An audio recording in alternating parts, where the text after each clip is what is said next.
यो मान्छेले भन्छ नि यता गएर मेरो टेन्सन कम हुन्छ उता गएर के टेन्सन कम हुन्छ नो कहीँ गएर हुँदैन यहीँ छ सबै यहीँ छ सबै जहाँ गए पनि तै लग्ने हो तै लगेर जाने हो त्यो कारणले गर्दाखेरि जहाँ हुनुहुन्छ खुसी रहनुहोस् स्वस्थ रहनुहोस् हिँड्दा हिँड्दा गर खोइ कहिल्यै घट्दिनँ सानो भएर काठमाडौँ जाउँ भनेको हाई एभ्रिवान सबैलाई धेरै धेरै धेरै धेरै माया छ न्यू डे न्यू भ्लग होइन आफ्टर लङ टाइम म पनि हराएर बल्ल निस्किँदैछु आज मेरो साथमा हुनुहुन्छ मेरो बहिनी मुख देखाउनुहोस् सिस्टर यता आउनुहोस् कमान बेबी अनि हामी दिदी बहिनी हामी कता जाँदैछौँ ट्रेकिङमा जाँदैछौँ होइन त अनि तेरो चस्मा कहाँ छ त आँखामा लाउनुपर्छ हामी दिदी बहिनी हामी जाँदैछौँ ल यस्तो छ यहाँको भ्यूहरू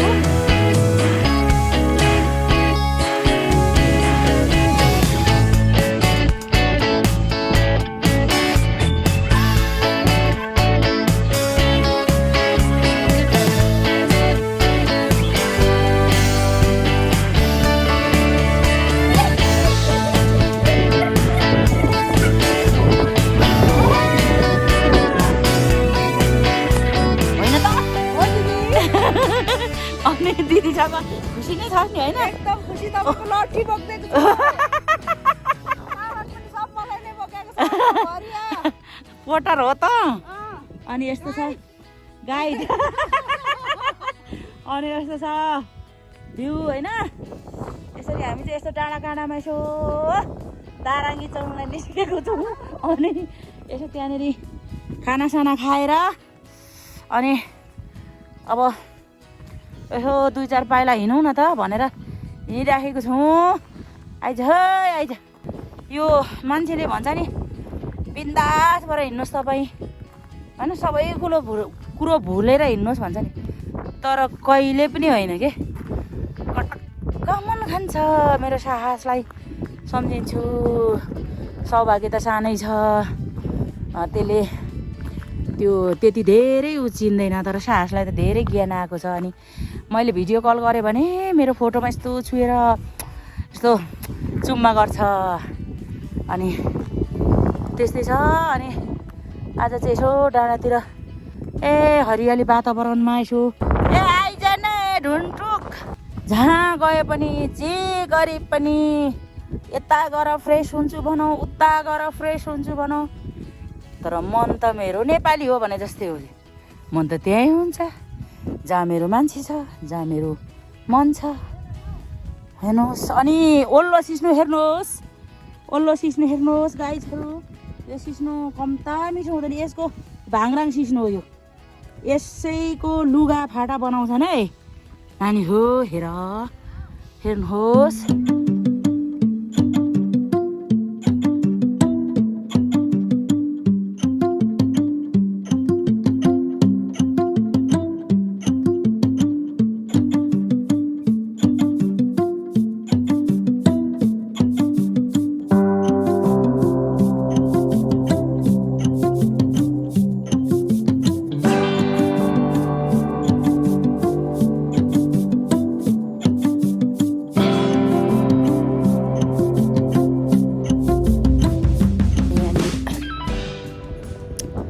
अलिकति भास्ती र उकालोमा बसेको धेरै टाढा आज जाँदैनौँ हामी नै यस्तै छ अनि त्यहाँदेखि अब के भन्ने सबै यस्तै छ जिन्दगी भनेको यस्तै हो आजकल त खै अब म त सेन्टी भयो हटाएँ क्या अनि त्यहाँदेखि माथिसम्म हिँडेर आएको आज दिदी बहिनी अनि यस्तै छ तपाईँहरूलाई भ्युज अरू यस्तै छ सुन्दर ठाउँ छ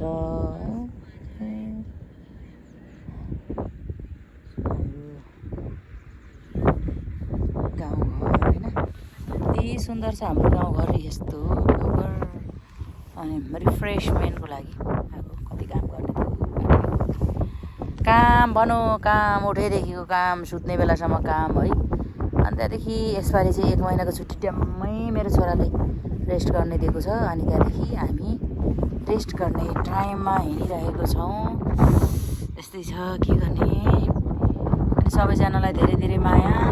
मेरो भ्लगमा आएको पनि धेरै लामो समय भयो। फेरि अब यस्तै छ कि अब अहिले अब काठमाडौँ आएपछि नै सायद भ्लग आउँछ होला। या नेटको पनि समस्या हुन्छ, डाटा पनि राम्रो चल्दैन होइन, त्यस्तै छ। ल ल गाइजहरू, माया धेरै धेरै माया छ मेरो तपाईँहरूलाई।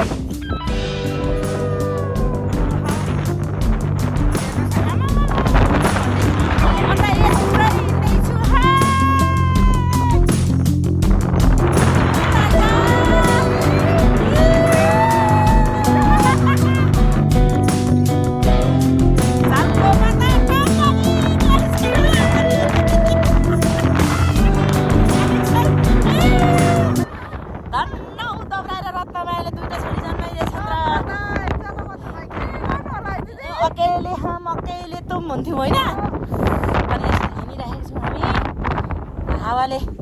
आज अलिकति हामीले चिसोले फेरि तल पाहुना चारमा चिसोको बड्कायो। फेरि अब मन पनि राखिदिनु पर्यो। हे इज्जतले दिएको कुरा, मेरो घाँटी दुख्छ भनेर त्यत्रो बोतल भरेर दिइसकेपछि जम्बु चचेको मासुसँग त राम्रै हुन्छ फेरि होइन। बटुके झार छार अनि ल ल ल जाउँ न त ल।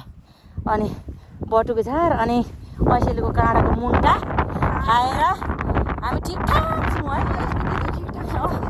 हाम्रो चिन्ता नगर्नुहोस्। यो सल्लाह धुपी सल्लाह पनि के सल्लाह, यो अर्कै सल्लाह रहेछ। ऊ त हल्लिँदै गरेको अर्कै सल्लाह छ, यो उतो पल्लो अर्कै सल्लाह छ है। सल्लाह पनि सारेको रुख यो चाहिँ बाबा उन्यु होइन, उन्यु झार। अनि झन्डै झन्डै निगुरो पनि त्यस्तै हुन्छ नि बाबा, निगुरो। अनि यसपालि त रमाइलो भएको छ। अझ मेरो बहिनी आइपुग्यो, झन्सारको दिदी बहिनी भएर रमाइलो भएको छ अहिले। यहाँ तल पार्कसम्म जान्छौँ। ए अहिले त ओइ बाबा असाध्यै राम्रो बाटो त भएको रहेछ बाबा। थेटको आज ठुलो गल्ती गरियो यार। त्यो अनि घरसर बनिरहेको छ सबै। ओ माई गड कति राम्रो घरहरू बन्नु थालिसकेको रहेछ। सुर बजार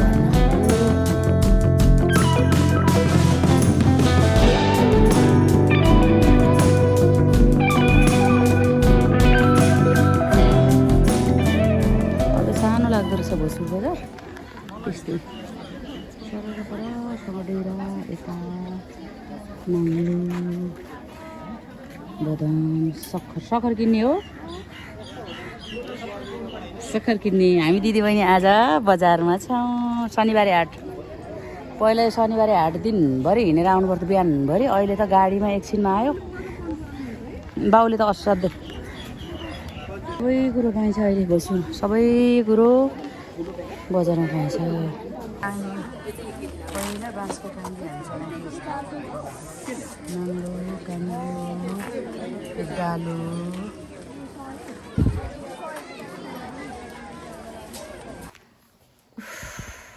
भोचुर पुगेर आयो। यहाँनिर 10 खेपै पुग्यो भोचुरको कोसेलीहरू। यहाँनिर आमामा बहिनीको कोसेली यता छ, मेरो यता छ। कोसेली सामान यता हेर के गर्दैछेस्? हामी कहाँ गएको? हामी त हिँडेको फेरि, हामी त हिँडेको दुईजना फेरि उकालीमा चढ्दै चढ्दै चढ्दै चढ्दै ओरालीमा पछि पछि यो केटो के भएको। यो उकालीतिर यसो मनोरञ्जन गर्न हिँडेको। अब बिदा मागिवरी घरमा बाबुआमालाई यस्तो छ उकालो चढाइहरू चढ्ने हो। अब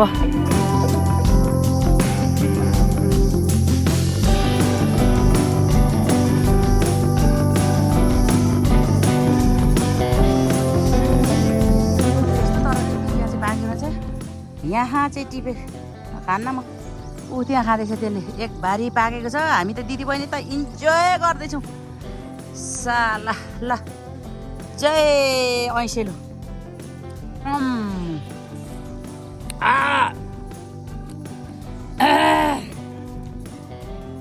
छुट्टै मिठो हो र यो बाबा अमिलो छ त खरबारी घाँस काट्ने हेर्नुहोस् यस्तो राम्रो खरबारीमा हामी त हिँड्दैछौँ उकालीमा ऱ्याप हान्दै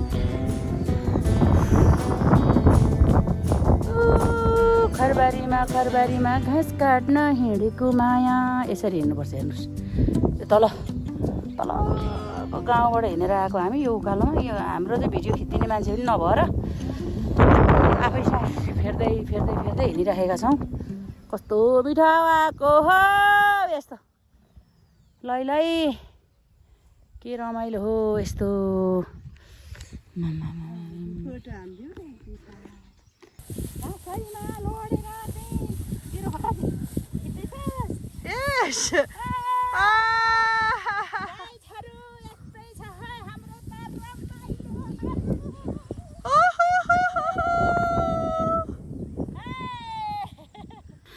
बादलको घुम्टोले इलाम बजार छोपिँदा मैले तिमीलाई बिर्सेछु मैले सबलाई बिर्सेछु तिमीलाई सम्झिँदा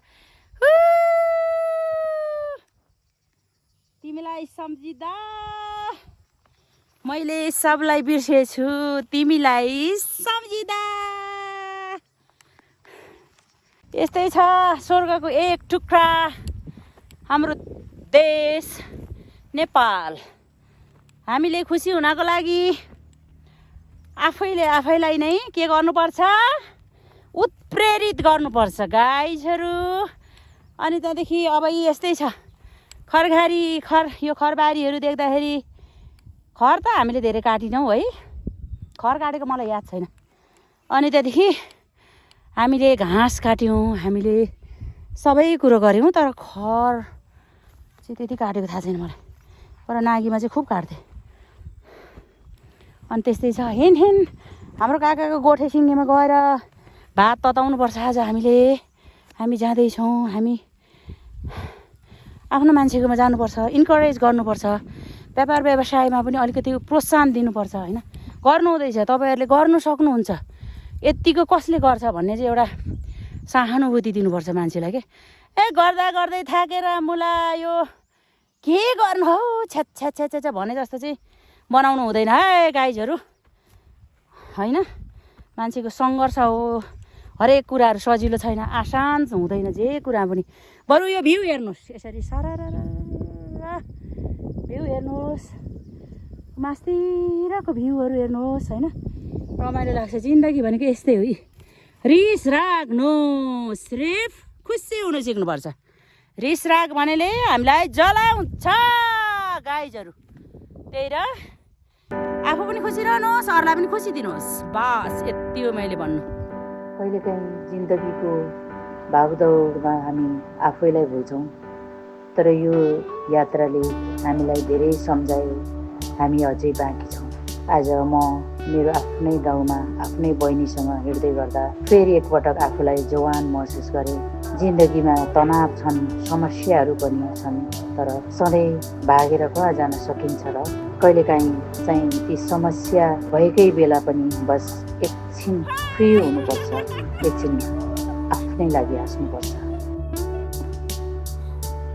कति समय लाग्छ र 1 घन्टा केही मिनट कहिलेकाहीँ त केही सेकेन्ड नै काफी हुन्छ यदि तपाईँलाई लाग्छ तपाईँलाई ब्रेक चाहिएको छ बस एकछिन रोकिनुहोस् अनि मुस्कुराउनुहोस् किनभने जीवन हरेक पल रमाउने योग्य हुन्छ यदि तपाईँ रमाउन तयार हुनुहुन्छ भने